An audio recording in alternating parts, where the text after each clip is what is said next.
London has been continuously inhabited for over 2,000 years.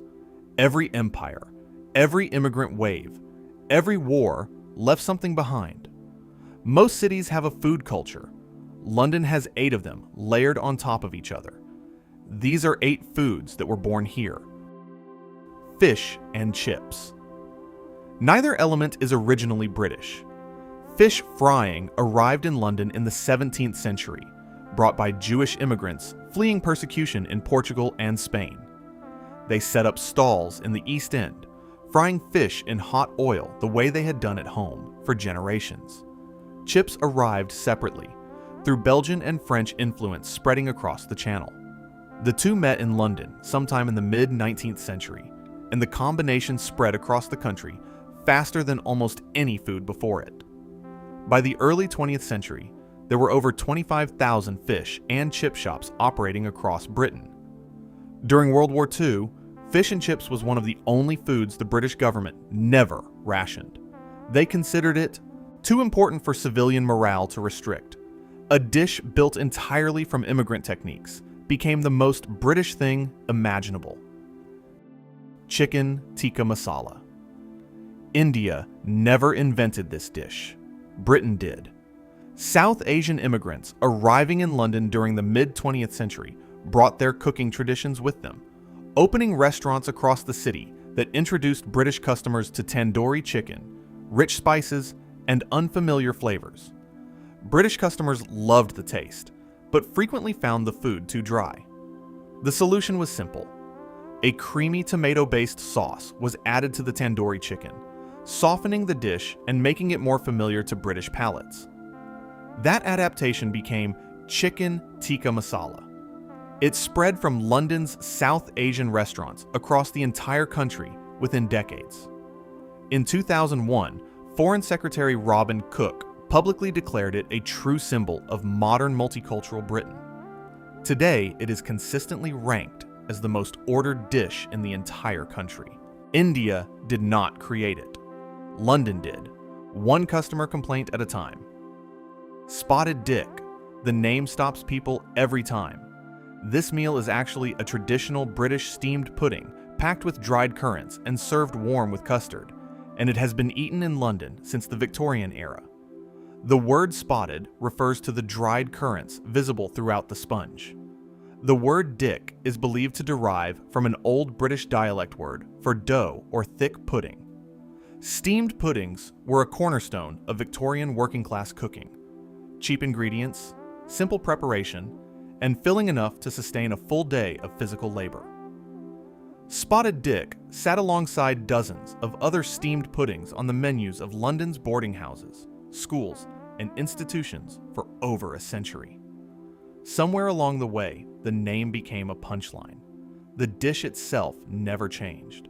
It has been the same honest, unfussy pudding it always was, long before anyone thought to laugh at it. Beef Wellington. It is one of the most dramatic dishes in British cooking. A beef tenderloin coated in a layer of finely chopped mushrooms, wrapped in thin slices of prosciutto, and encased in golden puff pastry that shatters on the first cut. The dish is named after Arthur Wellesley, the first Duke of Wellington, following his decisive victory over Napoleon at the Battle of Waterloo in 1815. London's finest kitchens adopted and refined it throughout the 19th century, turning it into a centerpiece dish served at formal dinners and celebratory meals across the city.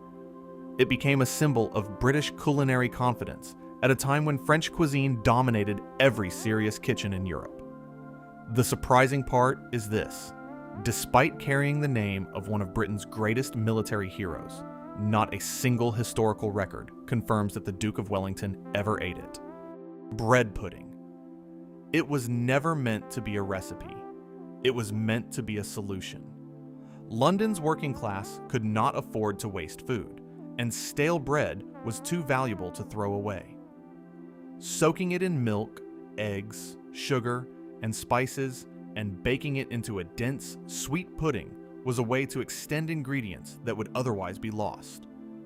It appeared in London's poorest kitchens and institutional cookhouses for centuries, feeding workers, children, and anyone else who needed something filling and cheap.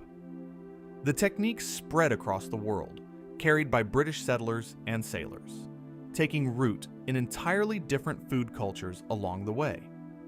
New Orleans made it their own. So did the Caribbean. So did parts of the Middle East. A dish born from having nothing ended up everywhere. Bangers and mash.